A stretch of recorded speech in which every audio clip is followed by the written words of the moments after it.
Hello students, welcome to Vidya Vedike YouTube channel and welcome to daily current affairs class. ಈ ಒಂದು ವಿಡಿಯೋದಲ್ಲಿ ನಾವು child marriage in India, ಭಾರತದಲ್ಲಿ ಬಾಲ್ಯ ವಿವಾಹ ಅನ್ನುವಂಥ ಒಂದು ಟಾಪಿಕ್ ಕುರಿತು ಚರ್ಚೆನ ಮಾಡಲಿದ್ದೇವೆ. ಸೊ ಈ ಒಂದು ವಿಷಯಕ್ಕೆ ಸಂಬಂಧಪಟ್ಟಂತೆ ಪ್ರಸ್ತುತ ಇದು ಯಾವ ಕಾರಣಕ್ಕಾಗಿ ಸುದ್ದಿಯಲ್ಲಿದೆ, ಹಾಗೆ ಬಾಲ್ಯ ವಿವಾಹಕ್ಕೆ ಕಾರಣಗಳೇನು, ಹಾಗೂ ಈ ಒಂದು ಬಾಲ್ಯ ವಿವಾಹದ ನಿರ್ಮೂಲನೆಗೆ ಸರ್ಕಾರ ಕೈಗೊಂಡಂಥ ಕ್ರಮಗಳೇನು ಅನ್ನುವಂಥದ್ದನ್ನು ಚರ್ಚೆನ ಮಾಡಲಿದ್ದೇವೆ. ಸೊ ಇದರೊಟ್ಟಿಗೆ ಈ ಬಾಲ್ಯ ವಿವಾಹದ ನಿರ್ಮೂಲನೆಗೆ ಭಾರತದ 2030 ಗುರಿ ಏನು ಅನ್ನುವಂಥದ್ದನ್ನು, ಹಾಗೆ SDG 5 ಸಸ್ಟೈನಬಲ್ ಡೆವಲಪ್ಮೆಂಟ್ ಗೋಲ್ 5 ಸುಸ್ಥಿರ ಅಭಿವೃದ್ಧಿ ಗುರಿ 5 ಏನು ಹೇಳುತ್ತೆ ಅನ್ನೋದನ್ನು ಚರ್ಚೆನ ಮಾಡಲಿದ್ದೇವೆ. ಸೊ ಹಾಗಿದ್ರೆ ಪ್ರಸ್ತುತ ಇದು ಯಾವ ಕಾರಣಕ್ಕಾಗಿ ಸುದ್ದಿಯಲ್ಲಿದೆ ಅನ್ನೋಂಥ ನೋಡೋಣ. ಬಾಲ ವಿವಾಹ ಮುಕ್ತ ಭಾರತ ಅಭಿಯಾನಕ್ಕೆ 1 ವರ್ಷ ಪೂರೈಸಿದ. So very important scheme. So ಇದರ ಅಂಗವಾಗಿ ಕೇಂದ್ರ ಸರ್ಕಾರದಿಂದ 100 ದಿನಗಳ ಒಂದು ಜಾಗೃತಿ ಅಭಿಯಾನವನ್ನು ಕೈಗೊಳ್ಳಲಾಗಿದೆ.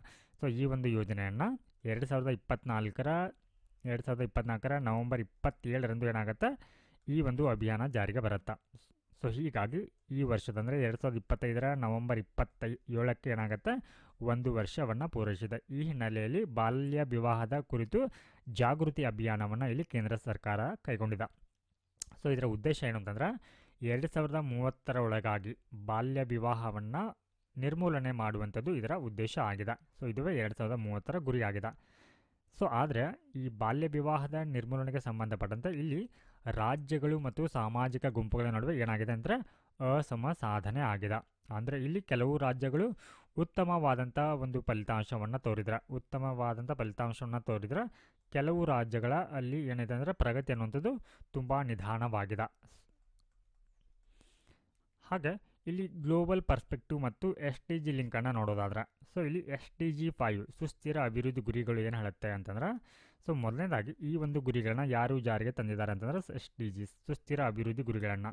ಸೊ ಇಲ್ಲಿ ವಿಶ್ವಸಂಸ್ಥೆ ಏನು ಮಾಡುತ್ತೆ, 2015ರಲ್ಲಿ 17 ಗುರಿಗಳನ್ನ ತರುತ್ತೆ. 17 ಗುರಿಗಳನ್ನು. ಸೊ ಈ 17 ಗುರಿಗಳನ್ನ ಒಳಗೊಂಡಂಥ ಒಂದು ಸಮಗ್ರವಾದಂಥ ಒಂದು ಗುಂಪು ಈ ಸುಸ್ಥಿರ ಅಭಿವೃದ್ಧಿ ಗುರಿಗಳು. ಈ 17 ಗುರಿಗಳಲ್ಲಿ ಈ SDG 5 ಕೂಡ ಒಂದು. ಅಂದರೆ ಇದು ಜೆಂಡರ್ ಇಕ್ವಾಲಿಟಿ, ಲಿಂಗ ಸಮಾನತೆಯನ್ನು ಸಾಧಿಸುವಂಥ ಗುರಿ ಇದಾಗಿದೆ. ಲಿಂಗ ಸಮಾನತೆ ಅಂದರೆ ಎಲ್ಲ ವಲಯಗಳಲ್ಲಿ ಪುರುಷರಿಗೆ ಸಮನಾಗಿ ಮಹಿಳೆಯರು ಕೂಡ ಸಮಾನತೆಯನ್ನು ಹೊಂದಬೇಕು ಅನ್ನುವಂಥದ್ದು ಇದರ ಉದ್ದೇಶ ಆಗಿದೆ. ಸೊ ಇದರಲ್ಲಿ ಈ ಟಾರ್ಗೆಟ್ ಅಥವಾ ಈ ಒಂದು ಗುರಿ 5ರಲ್ಲಿ ಟಾರ್ಗೆಟ್ 5.3 ಏನಿದೆ, ಇದು ಚೈಲ್ಡ್ ಅರ್ಲಿ ಮತ್ತು ಫೋರ್ಸ್ಡ್ ಮ್ಯಾರೇಜ್ ನಿರ್ಮೂಲನೆಗೆ ಸಂಬಂಧಪಟ್ಟಿದೆ. ಅಂದರೆ ಮಕ್ಕಳ ಒಂದು ಬಾಲ್ಯ ವಿವಾಹ ಮತ್ತು ಬಲವಂತದ ಒಂದು ವಿವಾಹದ ನಿರ್ಮೂಲನೆಯನ್ನು ಮಾಡಬೇಕಂತ ಇದು ಹೇಳುತ್ತಾ. ಸೊ ಇಲ್ಲಿ ಚೈಲ್ಡ್ ಮ್ಯಾರೇಜ್ ಅಥವಾ ಬಾಲ್ಯ ವಿವಾಹ ಅನ್ನುವಂಥದ್ದು ವಿಫಲ ಆದರೆ ಸೊ ಏನಾಗುತ್ತೆ, ಇಲ್ಲಿ ಕನಿಷ್ಠ 9 SDGಗಳ ಮೇಲೆ ಪರಿಣಾಮ ಬೀರುತ್ತೆ. ಸೊ ಇವಾಗ ಬಾಲ್ಯ ವಿವಾಹಕ್ಕೆ ಸಂಬಂಧಪಟ್ಟಿರುವಂಥದ್ದು 5 ಪಾಯಿಂಟ್. ಓಕೆ, ಸೊ ಇದು 5 SDG 5 ಅಡಿಯಲ್ಲಿ ಬರುತ್ತೆ. ಸೊ ಇದು ವಿಫಲ ಆದರೆ, ಸೊ ಅಂದರೆ ಇಲ್ಲಿ ಚೈಲ್ಡ್ ಮ್ಯಾರೇಜ್ಗಳ ಒಂದು ಸಂಖ್ಯೆ ಜಾಸ್ತಿ ಆದರೆ ಏನಾಗುತ್ತೆ, ಇತರ ಗುರಿಗಳು ಅಂದರೆ ಏನಿವಾಗ 17 ಗುರಿಗಳಲ್ಲಿ 9 ಗುರಿಗಳ ಮೇಲೆ ಏನಾಗುತ್ತೆ ಪರಿಣಾಮವನ್ನು ಬೀರುತ್ತೆ. ಉದಾಹರಣೆಗೆ ಇವಾಗ ಬಡತನ ಆಗಿರ್ಬೋದು ಅಥವಾ ಶಿಕ್ಷಣ. ಸೊ ಈ ರೀತಿ ಹಲವಾರು ಅಂಶಗಳ ಮೇಲೆ ಏನಾಗುತ್ತೆ ಅಂದರೆ ಇದು ಪರಿಣಾಮವನ್ನು ಬೀರುತ್ತೆ ಈ ಒಂದು ಬಾಲ್ಯ ವಿವಾಹ ಅನ್ನುವಂಥದ್ದು. ಸೊ ಉದಾಹರಣೆಗೆ ಇವಾಗ 15 ವರ್ಷಕ್ಕೆ ಒಂದು ಹುಡುಗಿಗೆ ಮದುವೆ ಆದರೆ ಏನಾಗುತ್ತೆ, ಆ ಹುಡುಗಿ ಶಾಲೆನ ಬಿಡ್ತಾಳೆ. ಸೊ ಅವಳಿಗೆ ಅಲ್ಲಿ ಪರಿಣಾಮವಾಗಿ ಯಾವುದೇ ರೀತಿಯಾಗಿರುವಂಥ ಉದ್ಯೋಗ ಸಿಗೋದಿಲ್ಲ. ಸೊ ಹೀಗಾಗಿ ಆಕೆ ಆರ್ಥಿಕವಾಗಿ ಫೈನಾನ್ಷಿಯಲಿ ಏನಾಗ್ತಾಳೆ, ಆರ್ಥಿಕವಾಗಿ ಅವಳು ಬೇರೆಯವರ ಮೇಲೆ ಅವಲಂಬನೆ ಆಗ್ತಾಳೆ. ಸೊ ಹೀಗಾಗಿ ಆರ್ಥಿಕವಾಗಿ ಅವಲಂಬನೆ ಆಗೋದ್ರಿಂದ ಏನಾಗುತ್ತೆ, ಬಡತನ ಪ್ರಮಾಣ ಹೆಚ್ಚುತ್ತೆ. ಸೊ ಇದರೊಟ್ಟಿಗೆ ಅವರಿಗೆ ಇಲ್ಲಿ ಆರೋಗ್ಯದಂಥ ಸಮಸ್ಯೆಗಳು ಹೆಚ್ಚುತ್ತೆ.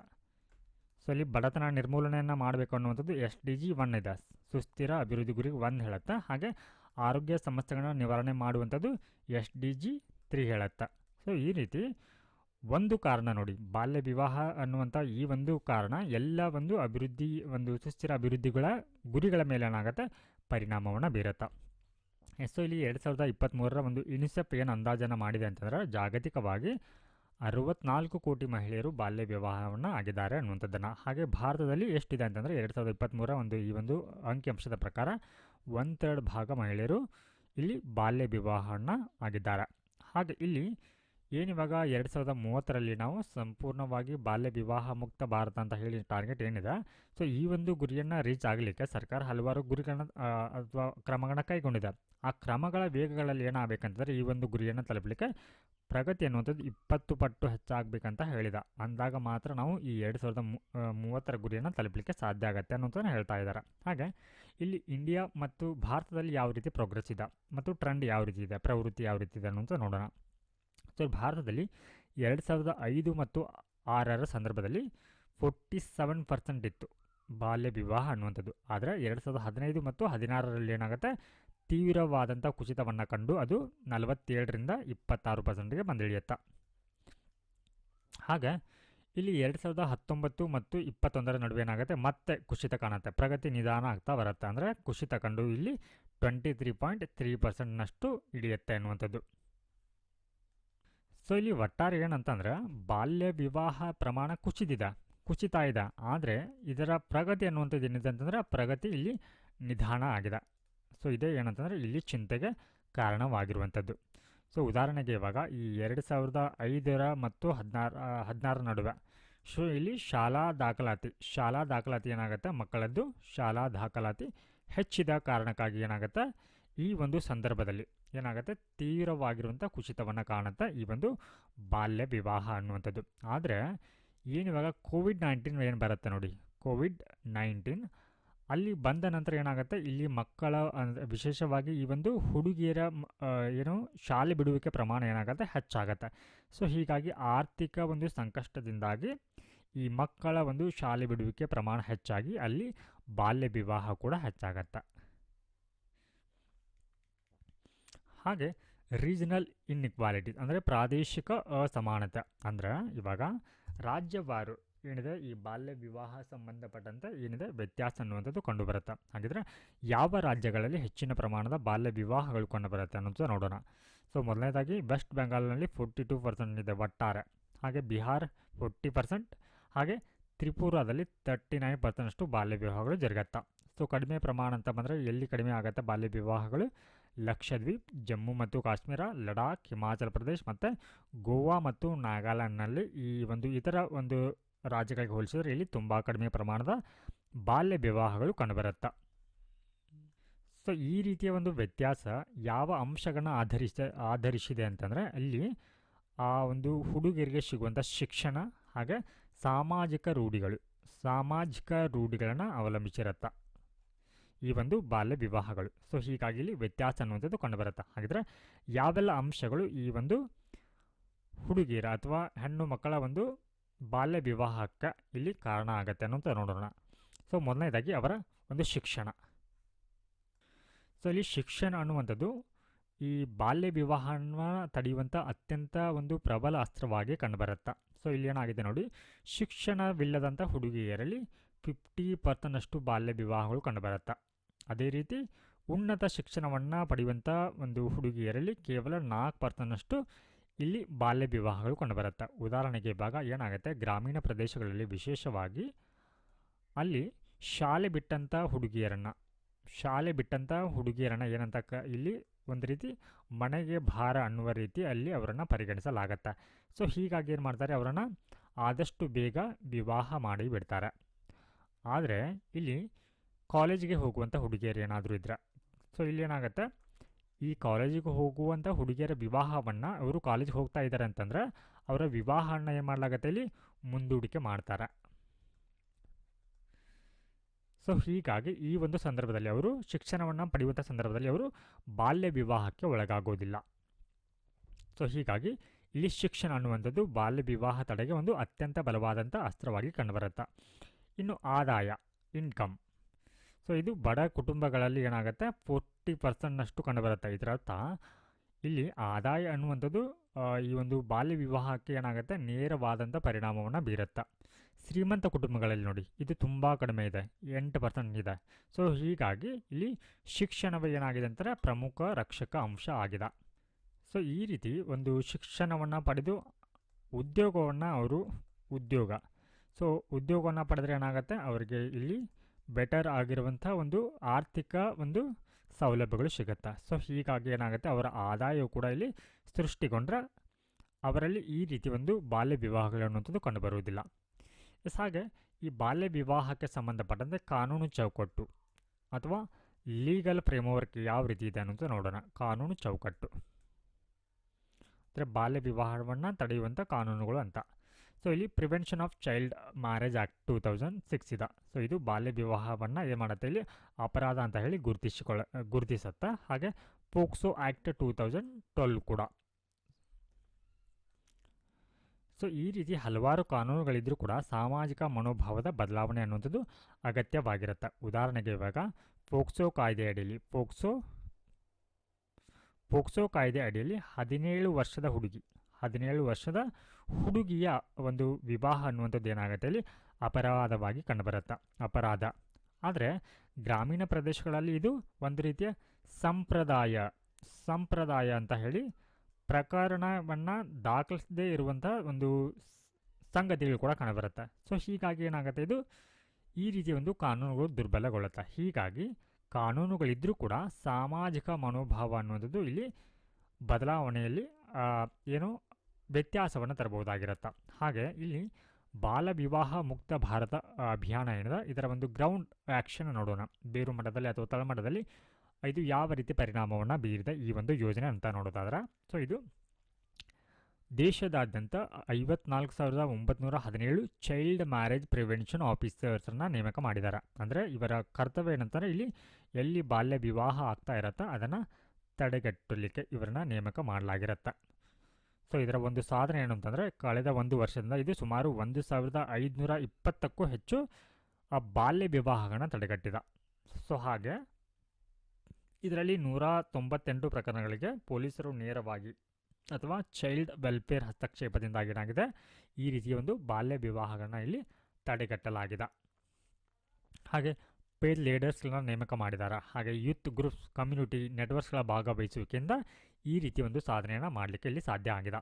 ಹಾಗೆ ಇಲ್ಲಿ ಗರ್ಲ್ಸ್ ಎಂಪವರ್ಮೆಂಟ್ ಸ್ಕೀಮ್ಸ್, ಸರ್ಕಾರ ಒಂದು ಹುಡುಗಿಯರ ಸಬಲೀಕರಣಕ್ಕಾಗಿ ಹಲವಾರು ಒಂದು ಯೋಜನೆ ಕೂಡ ಇಲ್ಲಿ ಜಾರಿಗೆ ತಂದಿದೆ. ಸೊ ಅದರಲ್ಲಿ ಪ್ರಮುಖವಾಗಿ ಬೇಟಿ ಬಚಾವೋ ಬೇಟಿ ಪಡಾವೋ ಅನ್ನುವಂಥ ಒಂದು ಯೋಜನೆ ಆಗಿದೆ. ಹಾಗೆ ಲಾಡ್ಲಿ ಅನ್ನುವಂಥ ಒಂದು ಸ್ಕೀಮು, ಹಾಗೆ ಸ್ಕೂಲ್ ಸ್ಯಾನಿಟೈಸೇಷನ್ ಆ್ಯಂಡ್ ಸೈಕಲ್ಗಳು. ಸೊ ಈ ರೀತಿ ಒಂದು ಹಲವಾರು ಯೋಜನೆಗಳನ್ನ ಜಾರಿಗೆ ತಂದಿದೆ. ಸೊ ಈ ಮೂಲಕ ಇದರ ಒಟ್ಟಾರೆ ಉದ್ದೇಶ ಹುಡುಗಿಯರನ್ನು ಶಾಲೆಯಿಂದ ಉಳಿಸುವಂಥದ್ದು ಈ ಒಂದು ಯೋಜನೆಯ ಉದ್ದೇಶಗಳಾಗಿದೆ. ಸೊ ಇವಾಗ ಏನು ಸೈಕಲ್ ಯೋಜನೆ ಏನಿತ್ತು ಕರ್ನಾಟಕದಲ್ಲಿ ಈ ಹಿಂದೆ, ಸೊ ಈ ಒಂದು ಯೋಜನೆಯಿಂದ ಗ್ರಾಮೀಣ ಹುಡುಗಿಯರು ದೂರದ ಶಾಲೆಗೆ ಹೋಗಲಿಕ್ಕೆ ಸಾಧ್ಯ ಆಗತ್ತಾ. ಸೊ ಈ ರೀತಿ ಆದರೆ ಇಲ್ಲಿ ಗ್ರಾಮೀಣ ಒಂದು ಪ್ರದೇಶದ ಹುಡುಗಿಯರು ಶಾಲೆಯನ್ನು ಬಿಡಲಿಕ್ಕೆ ಆಗೋದಿಲ್ಲ. ಹೀಗಾಗಿ ಅವರ ಒಂದು ವಿವಾಹ ಕೂಡ ಇಲ್ಲಿ ವಿಳಂಬ ಆಗತ್ತಾ. ಹಾಗೆ ಸ್ಟೇಟ್ ಲೆವೆಲ್ ಸ್ಕೀಮ್, ರಾಜ್ಯವಾರು ಯಾವೆಲ್ಲ ಒಂದು ಕ್ರಮಗಳನ್ನ ಅಥವಾ ಯೋಜನೆಗಳನ್ನ ಜಾರಿಗೆ ತಂದಿದ್ದಾರೆ ಅಂತ ನೋಡೋದಾದ್ರೆ, ಸೊ ವೆಸ್ಟ್ ಬೆಂಗಾಲಲ್ಲಿ, ಪಶ್ಚಿಮ ಬಂಗಾಳದಲ್ಲಿ ಕನ್ಯಾಶ್ರೀ ಅನ್ನುವಂಥ ಯೋಜನೆ ಇದೆ. ಈ ಒಂದು ಯೋಜನೆಯ ಮೂಲಕ ಶಿಕ್ಷಣ ಮತ್ತು ವಿವಾಹದ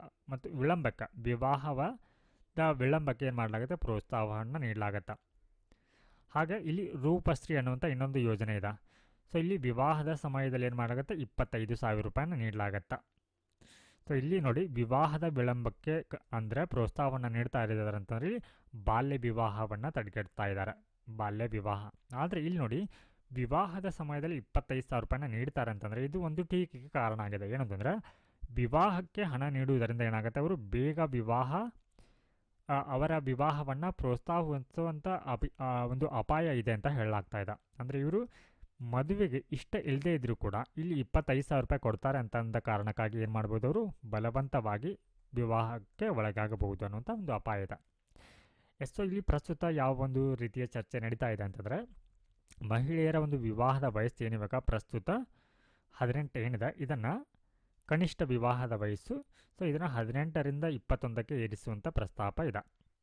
ಸೊ ಇದರ ಉದ್ದೇಶ ಏನು ಅಂತಂದರೆ, ಇಲ್ಲಿ ಶಿಕ್ಷಣ, ಅಂದರೆ ಅವರಿಗೆ ಶಿಕ್ಷಣ ಸಿಗತ್ತೆ, ಅವರ ಕೌಶಲ್ಯ ವೃದ್ಧಿ ಆಗುತ್ತೆ, ಅವರು ಆರ್ಥಿಕವಾಗಿ ಸ್ವಾವಲಂಬನೆ ಆಗೋದ್ರಿಂದ ಏನಾಗುತ್ತೆ, ಇಲ್ಲಿ ಬಡತನ ಹಾಗೆ ಅವರ ಶಿಕ್ಷಣ ಹಾಗೆ ಅವರ ಆರೋಗ್ಯ ಸುಧಾರಣೆಗಳು ಆಗತ್ತೆ. ಆರೋಗ್ಯ ಸುಧಾರಣೆ ಅಂತಂದರೆ ಇಲ್ಲಿ ತಾಯಿ ಮತ್ತು ಮಗುವಿನ ಆರೋಗ್ಯ ಕೂಡ ದೃಷ್ಟಿಯಿಂದ ಈ ರೀತಿಯ ಮಹಿಳೆಯರ ಒಂದು ವಿವಾಹದ ವಯಸ್ಸನ್ನು ಏರಿಸುವಂಥ ಪ್ರಸ್ತಾಪ ಇಲ್ಲಿದೆ. ಆದರೆ ಇಲ್ಲಿ ಟೀಕೆ ಇರುವಂಥದ್ದು ಏನಂತಂದರೆ ಈ ರೀತಿ ಒಂದು ವಯಸ್ಸನ್ನು ಏರಿಕೆ ಮಾಡುವಂಥದ್ರಿಂದ ಇಲ್ಲಿ ಈಗಾಗಲೇ ಭಾರತದಲ್ಲಿ 20ರೊಳಗೆ ಸುಮಾರು 61% ಮಹಿಳೆಯರು ವಿವಾಹ ಆಗಿದ್ದಾರೆ. ಸೊ ಈ ಮೂಲಕ ಈ ರೀತಿ ಒಂದು ಏರಿಕೆ ಒಂದು ವಯಸ್ಸಿನ ಏರಿಕೆ ಪ್ರಸ್ತಾವ ಬಂದರೆ ಏನಾಗುತ್ತೆ, ಅವಾಗ ಈ 60% ಮದುವೆ ಏನಾಗಿದೆ ಅವುಗಳು ಏನಾಗುತ್ತೆ ಇವಾಗ ಅವುಗಳು ಕಾನೂನುಬದ್ಧವಲ್ಲದಂಥ ವಿವಾಹವಾಗಿ ಗುರುತಿಸಿಕೊಳ್ಳುತ್ತಾ. ಸೊ ಈ ರೀತಿಯ ಒಂದು ಅಪಾಯ ಇದೆ. ಹಾಗೆ ಇಲ್ಲಿ ಕಾನೂನು ಬದಲಾವಣೆ ಮಾತ್ರ ಸಾಕಾಗದು. ಅಂದರೆ ಏನಂತಂದರೆ ಇವಾಗ 21ಕ್ಕೆ ಇವಾಗ ಈ ಒಂದು 18ರಿಂದ 21ಕ್ಕೆ ಈ ವಯಸ್ಸನ್ನು ಏರಿಸಿದ್ರೆ ಸೊ ಇಲ್ಲಿ ಇನ್ನೊಂದು ಪರ್ಯಾಯ ಮಾರ್ಗವನ್ನು ಅವರು ಕಂಡ್ಕೊಳ್ತಾರೆ ಬೇಗ ಮದುವೆಯನ್ನು ಮಾಡಲಿಕ್ಕೆ. ಅಂದರೆ ಆಫಿಷಿಯಲ್ ಆಗಿ ನಡೆಯುವಂಥ ಮದುವೆಗಳನ್ನ ಅವರು ಅನೌಪಚಾರಿಕವಾಗಿ ಮದುವೆ ಮಾಡುವಂಥ ಒಂದು ನಿರ್ಧಾರಗಳು ಇಲ್ಲಿ ಬರಬಹುದು. ಸೊ ಹೀಗಾಗಿ ಇಲ್ಲಿ ಪ್ರಮುಖವಾಗಿರುವಂಥದ್ದು ಏನು ಅಂತಂದರೆ ಯಾವ ಒಂದು ಅಂಶಗಳು ಪ್ರಮುಖವಾಗಿ ಬಾಲ್ಯ ವಿವಾಹವನ್ನು ತಡೆಗಟ್ಟಬಹುದು ಅಂತಂದರೆ ಮೇಲಿನ ಒಂದು ಚರ್ಚೆಗಳಿಂದ ಮೊದಲನೇದಾಗಿ ಅವರ ಶಿಕ್ಷಣ. ಸೊ ಅವರಿಗೆ ಶಿಕ್ಷಣ ಸಿಕ್ಕರೆ ಏನಾಗುತ್ತೆ, ಅವರು ಉತ್ತಮವಾಗಿರುವಂಥ ಒಂದು ಉದ್ಯೋಗವನ್ನು ಪಡ್ಕೊಳ್ತಾರೆ. ಸೊ ಉದ್ಯೋಗದ ಮೂಲಕ ಅವರಿಗೆ ಉತ್ತಮವಾದಂಥ ಆದಾಯ ಬರುತ್ತೆ. ಸೊ ಆ ಮೂಲಕ ಅವರು ಆರ್ಥಿಕವಾಗಿ ಸ್ವಾವಲಂಬನೆಯನ್ನು ಹೊಂದ್ತಾರೆ. ಸೊ ಈ ರೀತಿಯ ಒಂದು ಕ್ರಮಗಳು ಏನು ಮಾಡಬಹುದು ಅಂತಂದರೆ ಇಲ್ಲಿ ಒಟ್ಟಾರೆಯಾಗಿ ಬಾಲ್ಯ ವಿವಾಹವನ್ನು ತಡೆಗಟ್ಟಲಿಕ್ಕೆ ಸಹಾಯ ಆಗುತ್ತೆ ಅನ್ನುವಂಥದ್ದು. ಸ್ನೇಹಿತರೆ, ಈ ಕ್ಲಾಸಿನ ಒಂದು PDF ನಿಮಗೆ ಬೇಕಾದಲ್ಲಿ ವಿದ್ಯಾವೇದಿಕೆ ಅನ್ನುವಂಥ ಒಂದು ಟೆಲಿಗ್ರಾಮ್ ಗ್ರೂಪ್ ಇದೆ. ಸೊ ವಿದ್ಯಾವೇದಿಕೆ, ಸೊ ಆ ಗ್ರೂಪ್ಗೆ ಜಾಯಿನ್ ಆಗುವ ಮೂಲಕ ಈ ಒಂದು PDF ನೀವು ಪಡ್ಕೊಳ್ಬೋದು.